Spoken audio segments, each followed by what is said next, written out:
if you drive interest rates down to zero and all the countries print money like crazy, it's lifted the asset boat for everybody. And I think it really is. So they didn't have anything else to do in the Great Recession, and so they took the only weapon they had and used it aggressively. I don't think we should quarrel with that. It did cause the people who were already rich to get richer, but that wasn't done on purpose or anything like that. And I think that will correct automatically. Do you think we should still be using that weapon aggressively, which is what President Trump would like to see happen? He wants them to cut interest rates again, I think he said by 1%, and also push up quantitative easing once again. Build up the balance sheet. I am so afraid of a democracy getting the idea that you can just print money to solve all problems, and eventually I know that will fail. Singapore, which has a marvelous economy, has zero debt. If I were running the world, I would like the United States to be in that position. That is not the typical, that's nobody's position. No, all these politicians in Europe and America have learned to print money.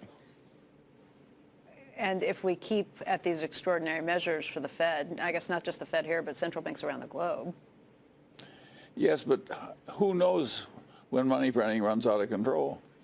And at the end, if you print too much, you end up in something like Venezuela.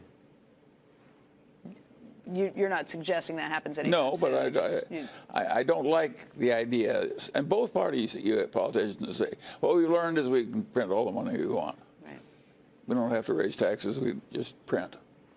Warren, you share those concerns? Yeah, I probably could not have conceived of a world as recently as 10 years ago.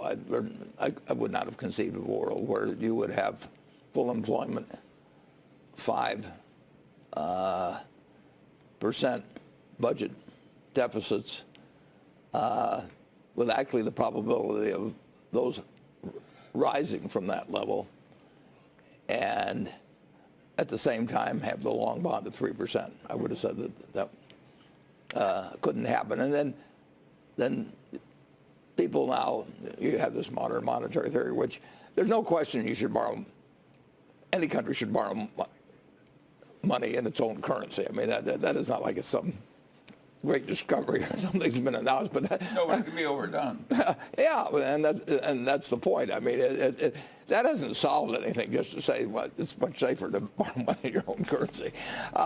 But the convergence of these factors would have seemed impossible to me, and generally if I feel something is impossible, it's going to change over time. I don't know in what way, but I don't think we can continue to have these variables in this relationship. Now, if we can, then stocks are ridiculously cheap.